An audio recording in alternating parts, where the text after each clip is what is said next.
Greetings, everyone, and welcome to Chant A Psalm A Day. Oh my goodness, we are here on a Saturday. My son just told me, he said, "I thought you start your psalm at 5." I said, "Yeah, but because you're here." So the psalm today, we chant a psalm. What does that mean? Someone asked me, what does that mean? Like chanting a psalm. Is it psalms from the Bible? Yeah. So the Bible has 5 books of psalms. And these 5 books of psalms were written by David. And these psalms, there's 150 psalms. And it's right after the book of Job. Right after the book of Job, we have the Psalms. So it's written by at least 7 authors, of which David is the most notable. The book of Psalms spans 1,000 years of a rich history from the time of Moses to the return from exile in Babylonia.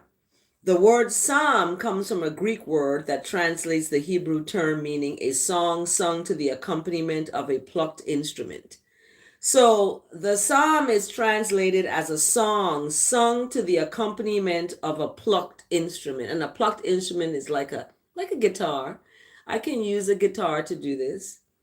The psalms are used as the temple hymn book. So it's like a hymn book. Psalms expresses the diversity of human emotion, praise to God in good times, fear of enemies in bad times, and an overriding confidence in God's goodness, majesty, and power. So we have 5 books of the Psalms. Book 1 is written by David. Book 2 is written by David and Asaph. Blessed greetings, Solomon. And book 3 is written by Asaph. Book 4 is written by Anonymous. And book 5 is written by David. So we have, I gotta get my fan on. We have the Psalms explained, because someone asked me about the Psalms and what it is. So I wanted to define that before I started today. And the Psalms were written between the time of Moses, about 1440 BC, and the return from Babylonia captivity, 430 BC. So the purpose of the Psalms is to provide poetry for the expression of praise, worship, and confessions to God. So the theme of the Psalm is praise, forgiveness, thankfulness, trust, reverence for God and his creation. So the Psalms are a major part of my life. My older sister, when she was pregnant with her last child, I think, all she read was the Psalms. She read the Psalms constantly and named her daughter Selah. I guess the middle name is Selah. And Selah is seen in the Psalms. At the end, instead of amen, they, use the word Selah. So I use Selah instead of amen.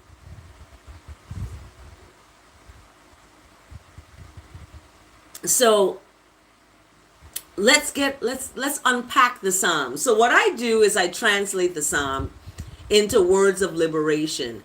And liberation is such a powerful word because it evokes this idea of being free, having a free thinking mind, and being able to discern what is written, okay, and using what is written as an empowering, um,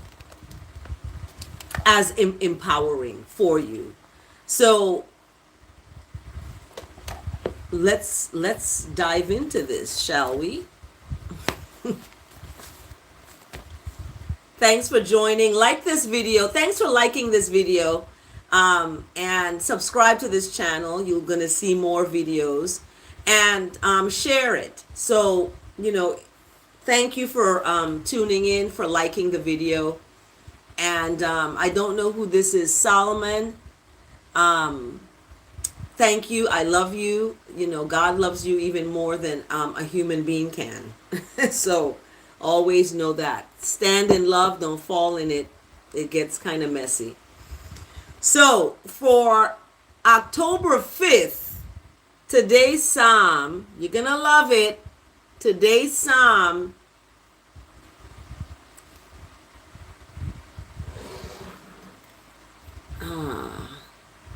let's see. Today's Psalm, and I had it here. What happened? Oh, I had to restart my laptop because my laptop was moving kind of slowly, so I had to restart it. So let's dive into what the Psalm is going to be today.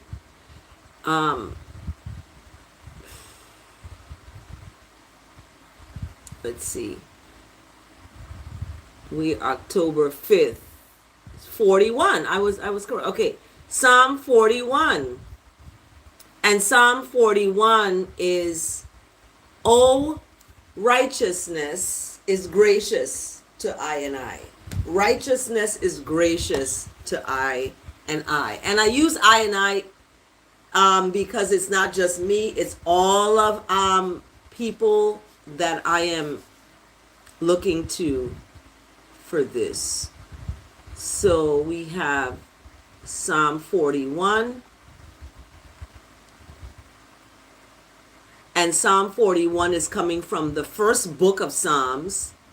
Okay, and the first book of Psalms is written by David, as I mentioned. And yeah, the first book of Psalms, this one is 41. And it's a songs of worship. Okay, so let's dive into this.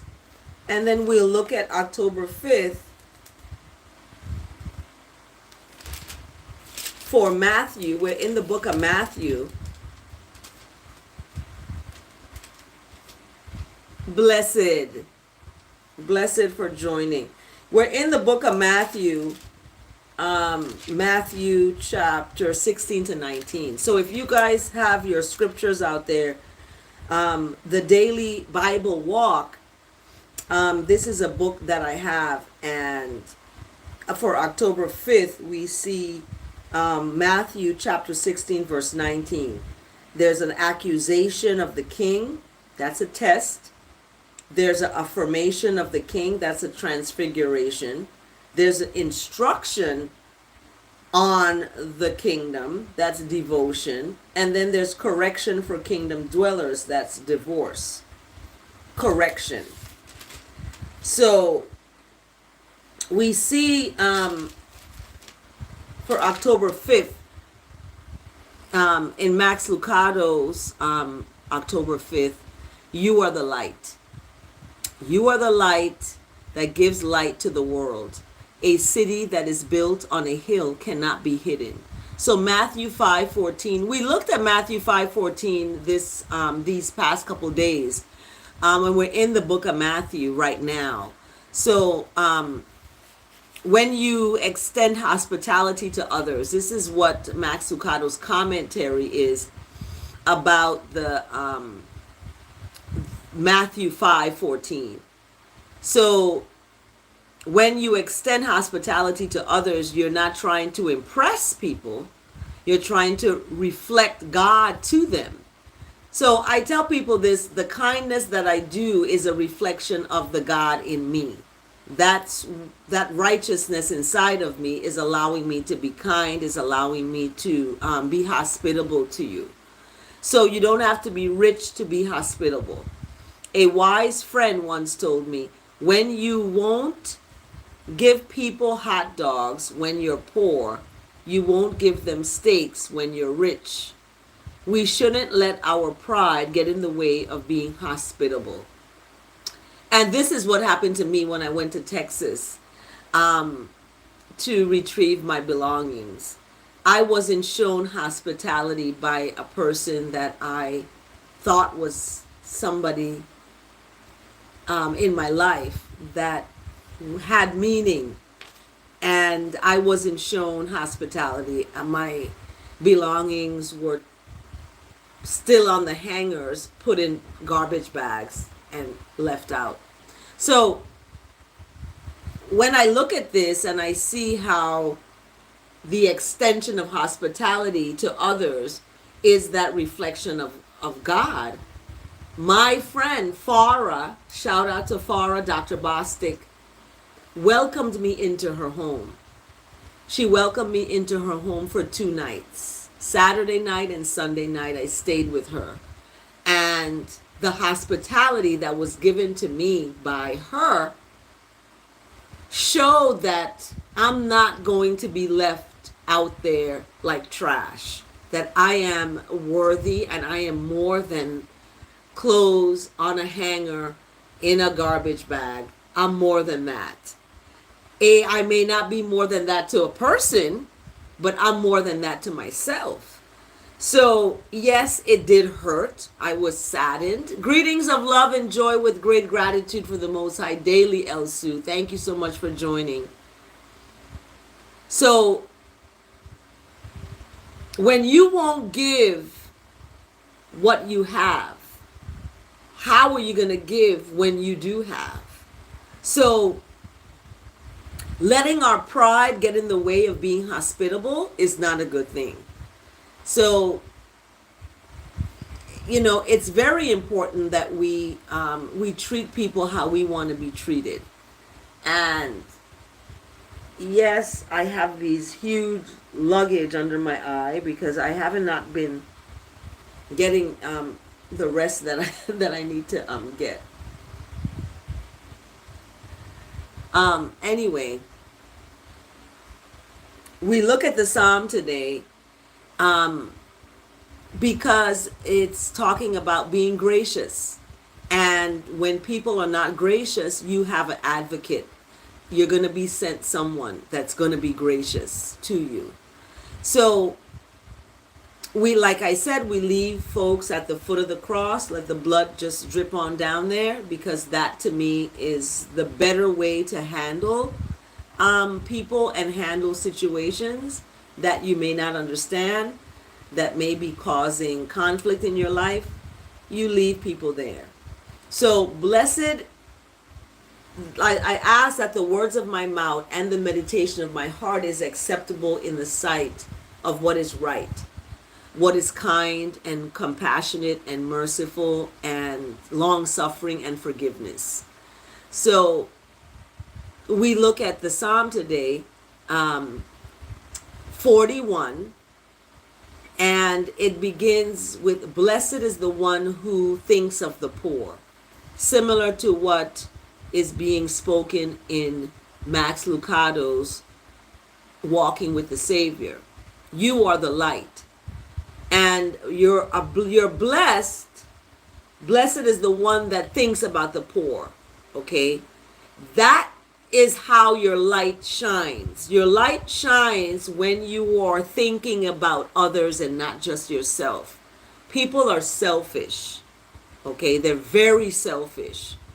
And when I talk about selfish, it's selfish to the point where they hurt other people because they want what they want. And they disregard the other person's feelings over what they want. That is selfish. That's the definition of selfish. It is when you do not consider other people, but you're only thinking of yourself and your fleshly wants, your pride and your pomp and your, stubbornness is all part of that. Um, is really all part of separation from righteousness. You separate yourself from the goodness of righteousness when you're selfish. Okay? And then what happens is evil entities can easily swirl their way into your life because you've pushed God away for your own selfish desires. So blessed is the one who thinks about the poor, because in the day of trouble, they're going to be delivered. Remember, I just said that. When you push away righteousness, you're inviting wrongness and trouble into your life. So, who is the protector of that? Righteousness protects and keeps alive, and is called blessed in the land, and does not give up to the will of wrongness. Okay? However, righteousness sustains that individual on their sickbed. In their illness, they're going to be restored to full health because they thought of someone other than themselves. So when they are in the day of trouble, they're going to be delivered. Okay? This is what happened to me. I'll give you an example. I went to Texas to get my belongings, and I had a birthday. I don't celebrate my birthday, but this year I had to venture out by myself to a show by myself. So I had to go by myself to an event. That was outside of my comfort zone. I was like, God, why am I here by myself at this thing? Everybody is booed up. They got couples there and I'm by myself. But I had to go through that to get through to the other side. Sometimes you have to isolate yourself. Sometimes you have to give yourself that alone time, that reflection time, that crying time, that time to be by yourself, to see yourself, to see that you're stronger than you think you are. I didn't know I'm going all the way to Oklahoma for a concert, for an event by myself. So who does that? Someone who is on a mission, okay? On a mission to find themselves, to give of themselves to their creator, and to have that time for themselves with that. I had to do that. And in that time, guess what? I was sent hospitality by my former classmate and her boyfriend. Shout out to Deacon Lewis, because they both were a light in the time when I was in a situation that I was dealing with. So I took them out to brunch after church, because that's the hospitality that Max Lucado is talking about. Because when you won't give people, hot dogs when you're poor, I don't have much, but I still gave of what I have. So when the time comes when I do have, I'll be able to give more, in that type of way. So the psalm is really, verse 1 to 3 is echoing the narrative of staying in your good place. Staying in a good place means that you're thinking about other people and not just yourself. You're thinking of the other person, not just you. So righteousness is going to be that sustaining grace. And you're going to find in the day of trouble, you're going to be delivered. So I spoke of all this. In the day of my trouble, when I went to Texas, I was delivered. I was delivered safely there. and safely returning, to the point where the ticket agent gave me a free checked bag. I didn't have to pay for the checked bag. So, and I look at all of that as a result of not being selfish, not thinking of just myself, but thinking of others. I could have held that $100 and not give it to my friend, but I gave it to her. I said, this is for you. She didn't want to take it. I'm saying, this is for you. 2 days later, I'm getting my check bag for free. And usually it's $100. So, when you are, and I'm not perfect, okay? I'm not perfect. This is not what this channel is, to, exalt my perfection. I have a lot of flaws. I've fallen short of the glory. I've been on this channel crying about things. I'm not perfect. So when we look at the Psalm today, Psalm 41, righteousness is going to be gracious to you because you are thinking of others and not yourself. So verse 4, you're going to be speaking the words, righteousness is gracious to I and I. Righteousness heals I and I. For I have sinned against righteousness. When you do wrong to someone, you're not doing wrong to that person. You're doing wrong to righteousness. You're doing wrong to God. You're doing wrong to the creator that made that person. So you are really not just hurting the person, but you're hurting yourself because God lives inside of you. And you're ultimately hurting God. So I plead to people out there, get right with people. Get right with folks. Okay? Because you have enemies. In verse 5, my enemies say of me in malice, when will she die and her name just perish? People say those things. Right? They say those things. And when one comes to see me, they utter empty words. No words at all. While their heart gathers, wrongness, they go out and tell it all over the place. So, and the folks that hate I and I, they whisper together about I and I.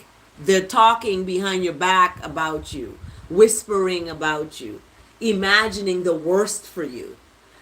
This is a reality. This is what happens to folks, okay? And this is where people live. This is the space that they occupy. And that's not a good space. Hating folks, talking behind folks' back, imagining the worst for folks. And this can happen when we are hurt. When folks hurt us, we want to do that. We want to hurt people, hurt folks. So that's why I always speak of stand in love with someone, don't fall in love. When you stand in love, you can see the forest from the trees from whatever this phrase is.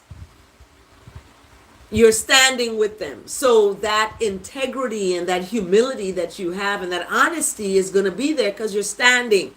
You haven't fallen. You're standing in love with a person. So, verse 8 goes into detail. It goes into detail about what folks are going to talk about. They're talking about a deadly thing is poured out, and folks are talking about they're not going to rise again from where they are. And verse 9, my close friend whom I trusted, who ate bread with me, has lifted a heel against me. This is what has happened to me. My close friend, my fiance, my partner, my person, the one that I, thought I was going to spend the rest of my life with, who I ate with, has lifted a heel against me. Okay? And what does that mean, lifted a heel against me? They have betrayed me. They have stabbed me in the back. And the knife is in my back and twisted into my stomach. I can feel it. Okay? However, even though your close friends, your companions, people you trust, people who are in a divorce and they're going through that, I feel for you guys out there. However, remember that righteousness is gracious and will raise you up, and righteousness is going to repay folks. Leave folks alone. Righteousness is going to handle it, because that is what God is. God is love, kindness, mercy, compassion, but God is also righteousness. And that righteousness is going to take care of folks. So through this, I know that righteousness delights in me, because I am not going to put my hand into wrongness and go do something to folks, right? I'm not going to go call someone on the phone and leave a voicemail cursing someone out. This is what was done to me. So when we talk about lifting a heel against me, this is what I'm talking about. People are being allowed to curse me out on voicemails with no repercussion or no consequence. However, there are going to be consequences, because guess who sits high and looks low at what's happening? Okay, guess who does that? So that's why I always speak up. Leave people alone. Leave them to their wickedness. Leave them to their wrongness. Leave them stay.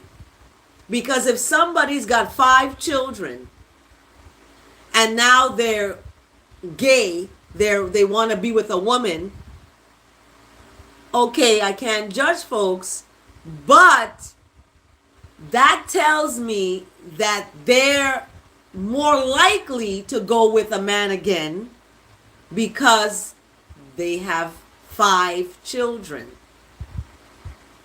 5 times you've had intercourse with a man and have these children. Maybe you've changed and you want to be, a lesbian and you want to be experimenting with that.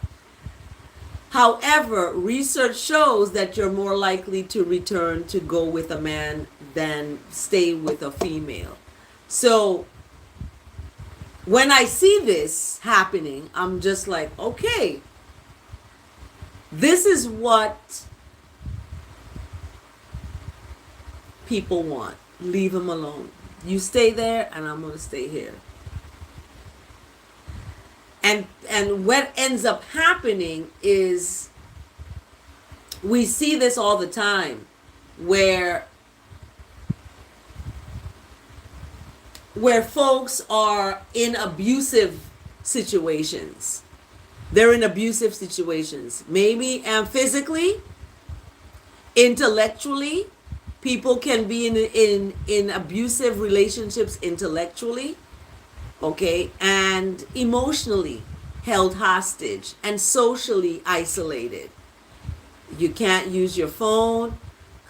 Your phone is controlled by someone else. Your email is controlled by your life, your house, your belonging. Everything is somebody else that you just met 3 months ago. This is happening. 3 months ago, you just met someone and you put them over someone that you knew for 5 years. That says a lot about you. It says a lot about the person, that you could jeopardize something secure and stable for something temporary and just a fling. That says a lot about the person. So when I look at the Psalm today and I look at verse 11, by this I know that righteousness delights in me. Okay? My enemy will not shout in triumph over me. Those who call and curse me out on a voicemail, those are enemies. They are enemies of righteousness. However, righteousness has upheld me because of my own integrity. My own integrity and my own honesty and authenticity is what is holding me up. Okay? People want to leave things to God and sit there and wait. There's a play called Waiting for Godot, okay, where they're just sitting there waiting. You got to do something. You can't just sit and wait. You have to push the needle forward. You take 2 steps, 3 steps to righteousness. Righteousness is going to take 4 or 5 to you. And you're going to be upheld because of your own integrity.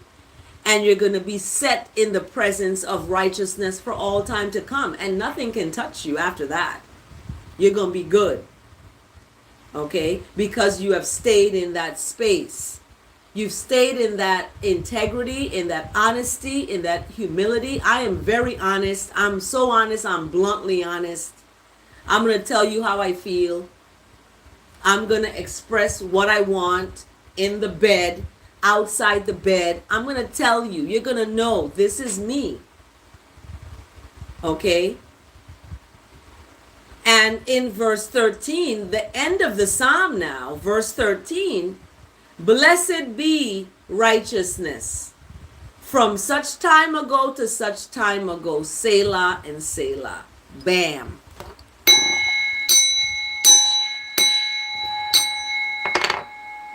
Psalm 41. So when I look at Psalm 41, I look at my own life, I see I got work to do.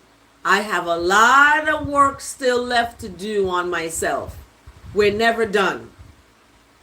We're never done.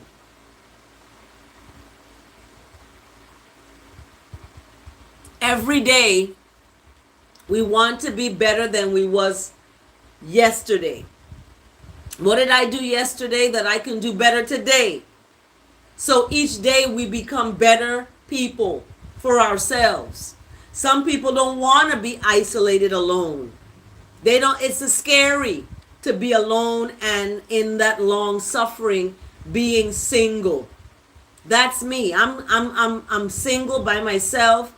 And one day that's going to change. One day I'm not going to be single. I'm going to be growing with someone, right? Growing in age with someone and having that person to have my back and I have that person's back because we're getting up in age. And one day you're going to need someone, to bury you, to take your body and to make sure it's okay.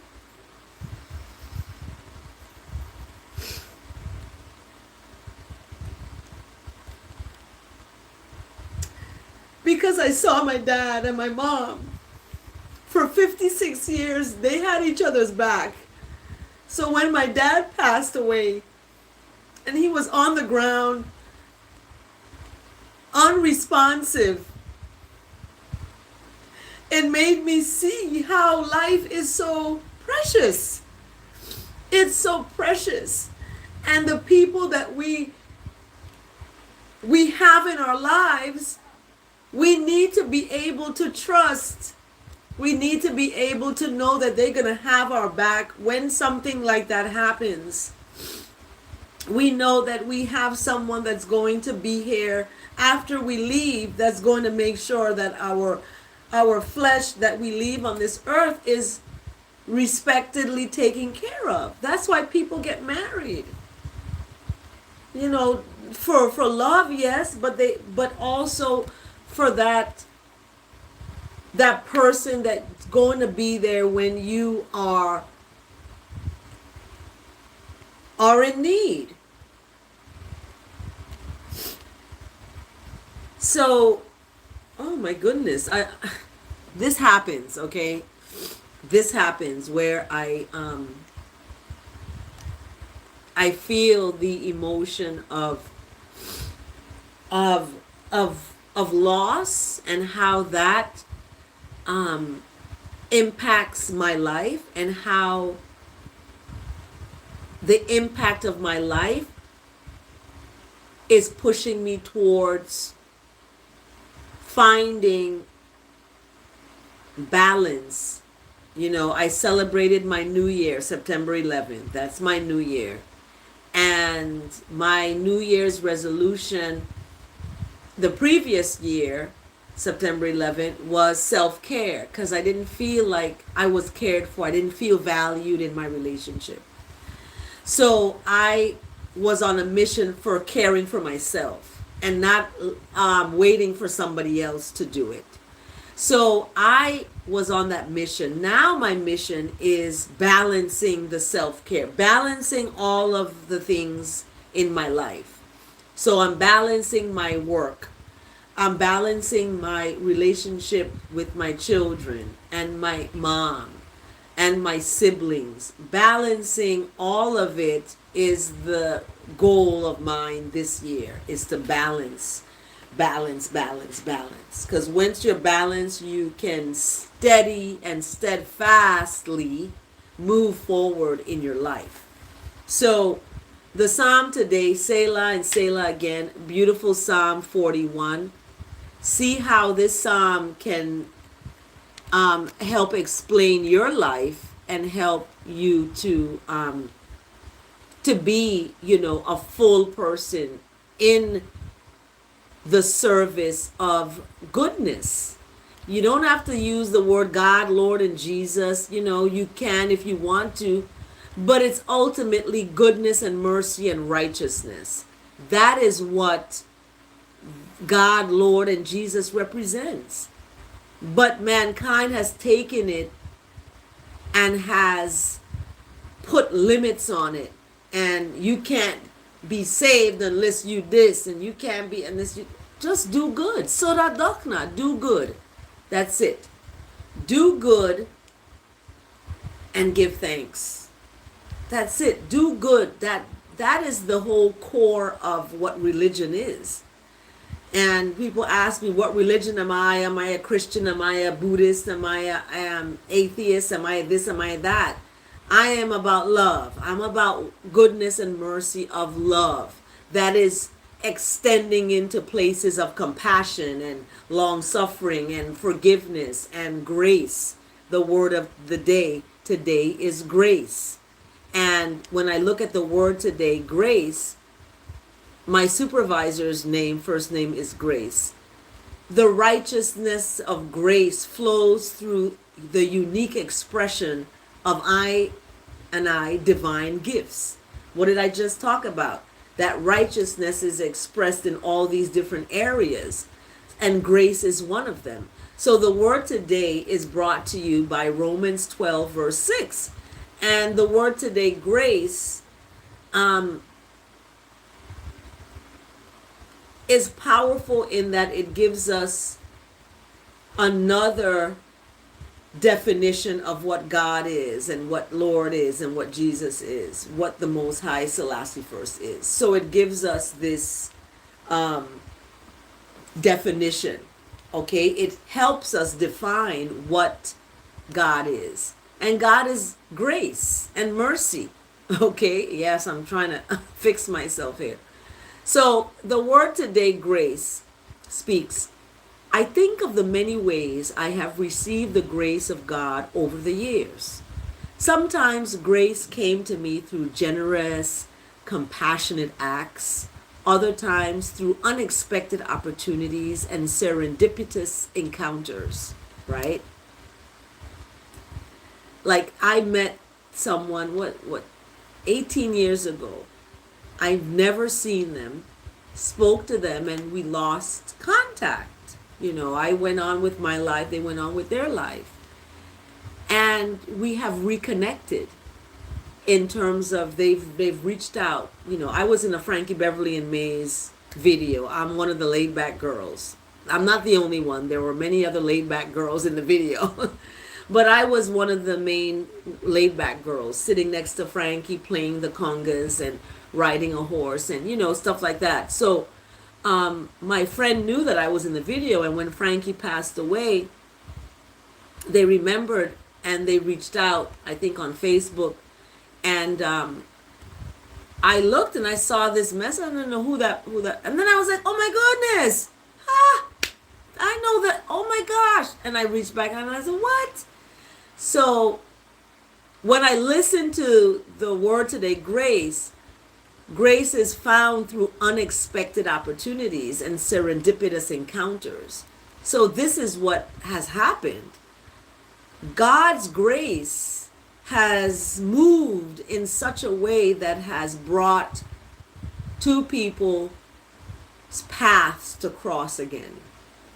And especially during a time when I needed a friend, just a friend, to know that I have someone that I could talk to that cares genuinely and doesn't have an agenda toward me, but just cares.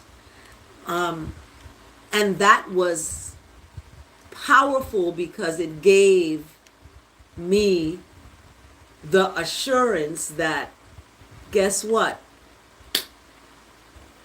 There are many ways I have received the grace of righteousness over the years. Even my friend Jade from Barbados, who sends me the Bible verses, and is, been an amazing friend. So I love the fact that I can have individuals, women, empowering women to see their value and their worth and their ability to rise up. Because the verse today, when I looked at the verse today, it's, coming from Isaiah 55. I'm 55. I turned 55. And Isaiah 55 talks about that. We'll get to that in a second. But the word today, grace, made me see how amazing the righteousness of the Most High is. So, just as I cannot know how grace will come to me or through whom it's going to come, I also don't know when or how the grace of God, that righteousness, will flow through me to bless someone else. Okay? You may not know how grace will come to you or through whoever is going to bring it. You may not know when or how that grace is going to flow to you to bless someone else, right? So you focus on living from your divinity, trusting that divinity as you make full use of these gifts that you were given. You were giving these righteous gifts. The gift of grace, the gift of kindness, the gift of mercy, the gift of compassion. You were given these gifts. They're free. You don't have to pay for it. They're free.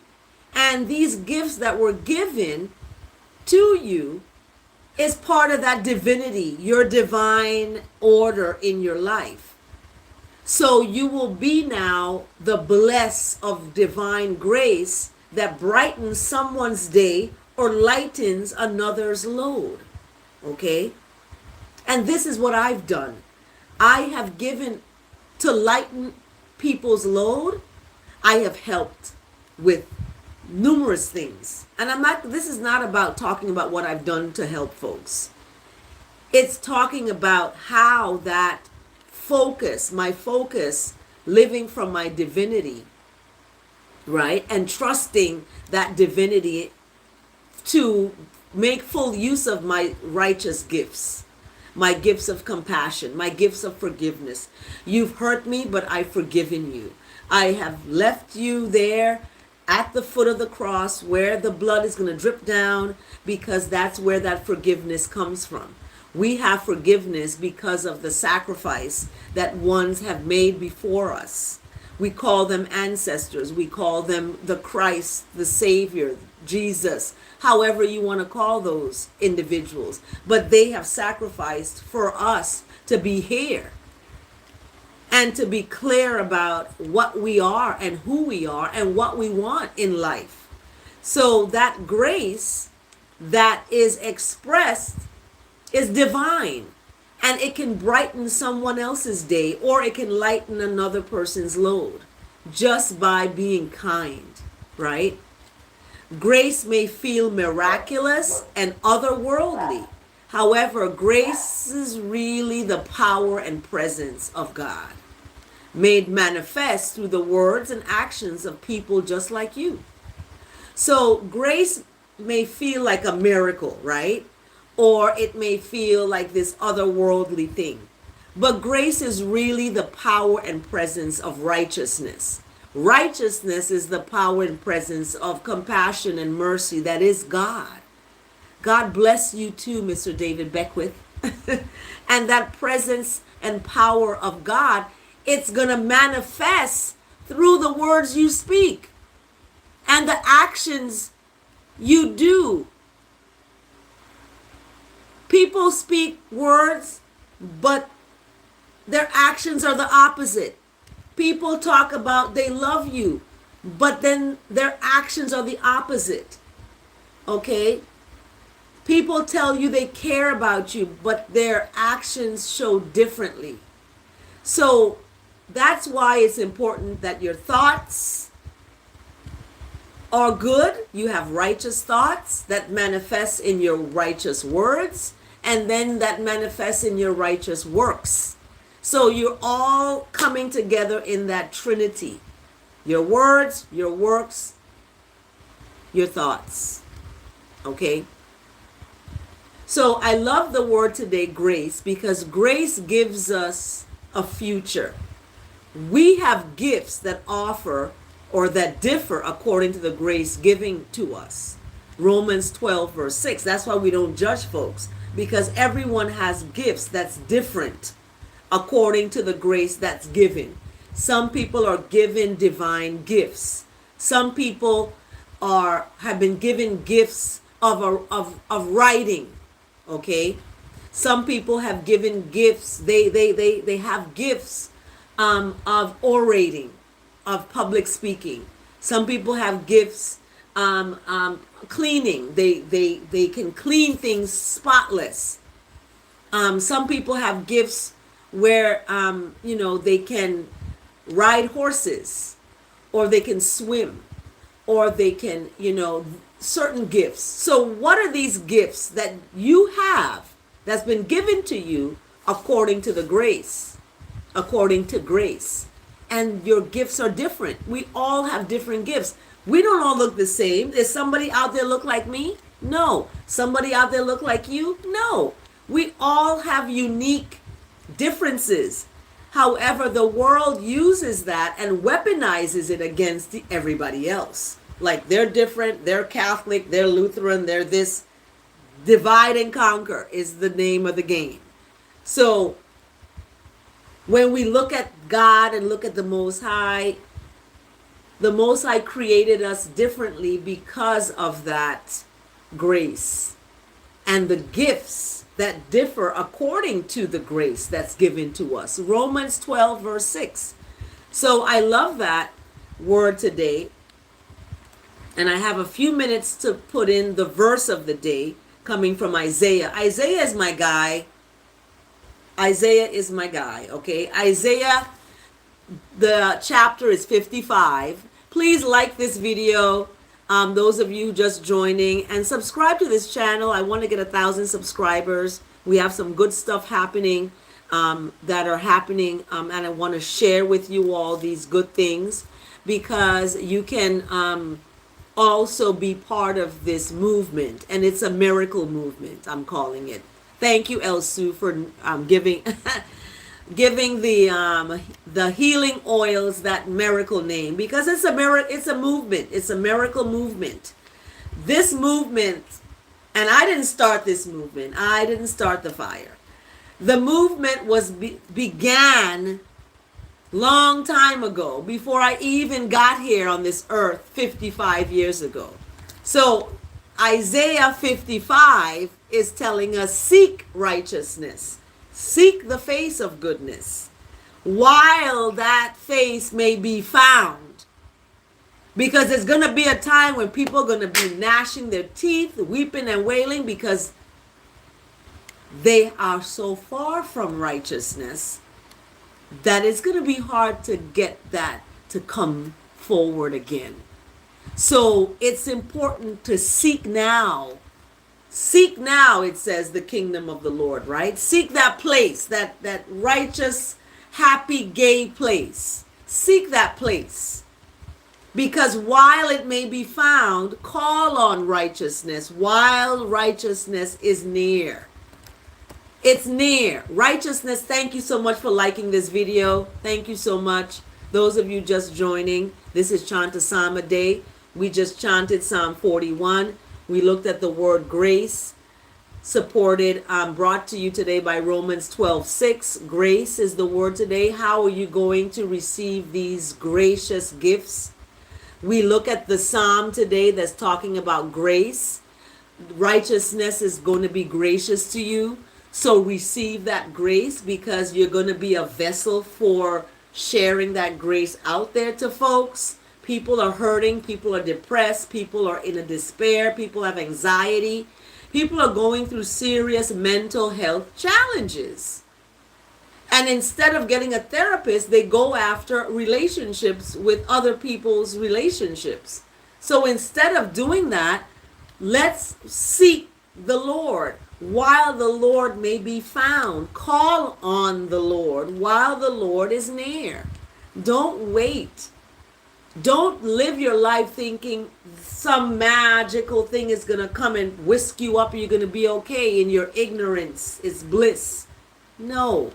Seek first the righteousness of God. Seek that. It's always written, seek the face, right? Seek the face. Because God is not dead. God is alive. You don't have to separate your flesh in death to be with God. You can separate your flesh by separating it from fleshly desires. That's when you're going to see righteousness of God. Once you are not living from your flesh and from, down below, that's, you want to have sex with this, or you want to, you need somebody to have sex with you and all this stuff. No, that's going to separate you from the Most High. But when you are seeking the righteousness of the Most High, that spirit, they call it, you're going to be able to see God. You don't have to leave your body in death to see God and you'll be with Jesus when you die. No, you can see that right here. Righteousness is right here on this earth. Righteousness is going to cover the earth as the water cover the sea. So what are we doing? Okay? What are we waiting on? You're supposed to be waiting on righteousness, not a husband or a wife or a relationship. You're waiting on goodness of the Lord, and that's who is going to send you your long sustaining relationship. Is that? It's not coming. I want my relationship to come from a divine place. I'm not going on my own understanding anymore because I don't get it right. So I'm looking for the divine intervention of the Most High. Okay. So the psalm today, being gracious, the word today, grace. See how it's all coming in together? This wasn't set up that way, because my psalm is coming from the Nyabinghe Tabernacle in the hills of Bordeaux on St. Thomas with the Rastafarians. That's where my psalms come from. It's a list, and that's where I got it from, and I copied it down and made an Excel sheet, and that's where I get my psalms. The word today is coming from, there's a blue bird. He's beautiful. Oh my goodness. The psalm to the word today, grace, comes from Unity Publishers, a whole different platform. And October 5th, the word is grace. And then I have my verse of the day coming from my Bible app. That's from Isaiah 55. Seek the Lord while the Lord may be found. Call on the Lord while the Lord is near. And who is the Lord but righteousness? Seek for that. Try to find little pockets where you can do good. All right? Thank you so much for all the likes. I got 4 likes today. That's my number 4. Yesterday was the 4th of October when I do my story time with Dr. Sewer, and I didn't get to do it yesterday. However, today I may do it today. I have to go to the public library and get a library card so I can get and check out some children's books. Children's books are my favorite. I love to sleep with them and have them there. Thank you so much for liking them. Now I got 5 likes. Thank you. So I have to go and get some books from the public library. So that's probably what I'm gonna do today. But in finishing up, you are the light. You are the light. Okay. You are the light that gives light to the world. A city that is built on a hill cannot be hidden. So don't hide your goodness and mercy and righteousness. Share it with folks, okay? And be honest and have humility. Christ is the meeting point between the Trinity and the sinner's soul. So seek for Jesus, but when you're seeking for Jesus, remember what Jesus is: compassion, long suffering, forgiveness, truth, righteousness, mercy, grace. Okay, that's what that one represents. Healing, don't forget that, the healing, I'm healing the blind. Okay, I was blind, but now I can see with my third eye. I need to get a bindi. I need my bindi to be right here. It's an Indian Hindu dot that put right there for your third eye. I need to go find one from the Indian temple. So the psalm today, I love it, and all of this is tied together to represent you, because you are good, you are kind, you are compassion, you are all of this. However, people may take you out of that place and get you mad and upset, and you call and leave voicemails cursing folks out. Don't do that. Don't do that. Stay in your good place, because when trouble comes, you're going to be okay. But when you are not staying in that good place and trouble comes, you're going to get washed away with it. So always hold tight. Sleep with goodness. Sleep with righteousness. Don't be sleeping with the enemy. Some folks out there in relationships, they're being abused. Free yourself. If you got to call the police because somebody is threatening to kill you because you want to leave them, you're going to need to do that. Some people need mental health interventions. And mental health interventions is not to say the person's crazy, but they have probably lost a little bit of their senses. So they may need help. And we have to push and give people that strength that they need from far away, because people make mistakes, and they make mistakes because they have pushed God away.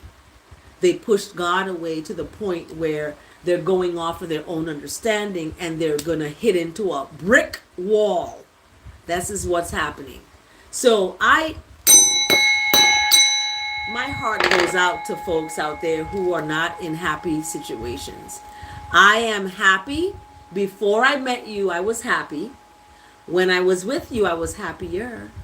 And now that you're gone, I'm my happiest. I'm my happiest. No one should take away your happiness. In other words, you were happy before you met a person. Okay, don't think that a person is going to fulfill your happiness or they're going to complete you. No, you're already happy before you met them. When you got with them, you became happier because they brought some kind of, light into you. And now that they've left you for someone else, or they've gone into someone else, or they've just, they've betrayed you, stabbed you in the back, and twisted the knife till it's out of your stomach. If that has happened, you leave it alone. Let it go.